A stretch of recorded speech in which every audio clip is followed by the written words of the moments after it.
আবারও দস্যুদের কবলে সুন্দরবন। 5টি দস্যু বাহিনী দাপিয়ে বেড়াচ্ছে গোটা বনাঞ্চল। দুবলাচরের জেলেপল্লী ও সাগরে মাছ ধরতে গিয়ে প্রতিদিনই অপহৃত হচ্ছেন জেলেরা। লাখ লাখ টাকা মুক্তিপণ দিয়ে ছাড়াতে হয় তাদের।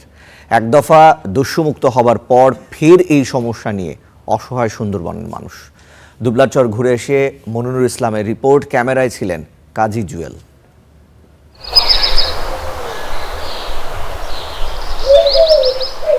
দুবলাচর শুটকিপল্লী নামে পরিচিত, যেখানে পদচারণা থাকে লাখখানেক জেলে ব্যবসায়ীর। প্রতি বছর অর্থনীতিতে যোগান দেয় শত শত কোটি টাকা। এ চরে 25 বছর ধরে ব্যবসা করেন আব্দুল হাকিম। কয়েকদিন আগে সাগরে মাছ ধরা অবস্থায় তারই একজন জেলে অপহরণের শিকার হন। আমার এই বোটটা রাত্রে যাইতে যেয়ে নন্দবলার ওখানে গেলি এই ডাকাতি সিগন্যাল দেয়, অপহরণ করে নিয়ে যায় আমার মাঝিকে। পরে ছাড়াইছি আমি 1,55,000 টাকা দিয়েছি বিকাশে, দিয়ে আমার ওই লোক ছাড়িয়ে দিয়েছে। দস্যুতা ডাকাতির কারণে আব্দুল হাকিমের মতো দুবলাচরের হাজারো ব্যবসায়ী এখন আছেন মহা সমস্যায়। এক একজন ব্যবসায়ীর অধীনে কাজ করেন 20 থেকে 50 জন জেলে শ্রমিক। তাদেরও দিন কাটছে চরম আতঙ্কে। আবার উপক্রম হয়েছে উৎপাত।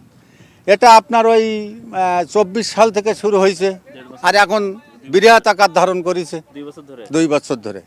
গায়ে জ্বর ওঠে না, এক একজন যদি ধরে তাহলে তো বিশাল ক্ষতি আমাদের। বিগত বেশ কিছু বছর ধরে জলদস্যুর প্রভাবটা খুব কম ছিল, কিন্তু এবছর সমুদ্রে আসার পর থেকে দেখতেছি জলদস্যুর প্রবণতা অনেক বেশি। গত 1 মাসে সুন্দরবন অঞ্চলে অপহৃত হয়েছেন অন্তত 50 জেলে। প্রাণভয়ে অধিকাংশ ঘটনাতেই আইনশৃঙ্খলা বাহিনীর কাছে কেউ অভিযোগ করে না। দস্যুরা শুধু বনের ভেতরেই নয়, মংলার লোকালয়ের রিসোর্ট ব্যবসায়ী পর্যটকদেরও অপহরণ করছে। বেশি ভয় হলো জলদস্যু। পথে আসতে গিয়ে এই তো গেল গনে একটা ধরিয়েছে, ধরি লোক উঠিয়ে নিয়েছে, তার 2,20,000 টাকাতে ছেড়ে নিয়ে গিয়েছে। 2 লাখ করে মাথাপতি টাকা চাইছে। তাহলে আমাদের গনে মনে করেন 1 লাখ টাকা, মানে 70-80 হাজার টাকাতে ফুটতেছে না। তাহলে কিভাবে আমরা এই 2 লক্ষ টাকা মুক্তিপণ দিয়ে আমাদের লোকগুলো উদ্ধার করব? সুন্দরবনে যখন দস্যুতা বেড়ে যায় তখন কিন্তু আমাদের গেস্ট কমতে থাকে। একটা ব্র্যান্ডিং হয়ে যায় যে সুন্দরবনে দস্যু আছে, আর দস্যু নামটা শুনলেই মনে হয় যে কাউ পরে হামলা করতে পারে।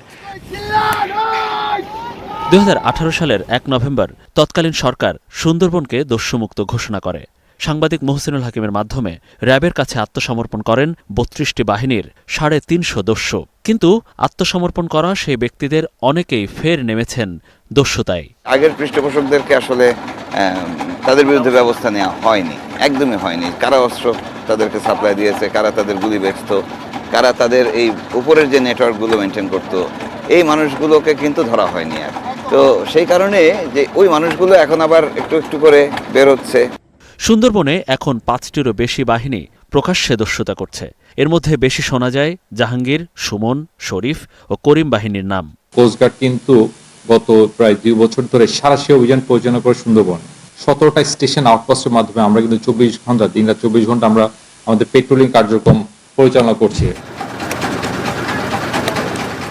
বাঙালিদের মাছের স্বাদ পূরণ করতে সুন্দরবনের জেলেরা যে নিজের জীবনকে বাজি রাখে বা কত কষ্টকর একটা জীবন পার করতে হয় তা নিজের চোখে না দেখলে কারো বিশ্বাস হবে না। এই ভয়ঙ্কর কষ্টকর জীবনের উপর যদি জলদস্যুদের প্রভাব বা জলদস্যুদের ভয় তাদের মনে জেঁকে বসে, তাদের কষ্টটা আরও দ্বিগুণ বা 3 গুণ বেড়ে যায়। এই অবস্থায় খেটে খাওয়া মানুষদের দাবি দ্রুত জলদস্যু এই সমস্যার সমাধান করতে। মনিরুল ইসলাম, স্টার নিউজ, দুবলাচর, সুন্দরবন।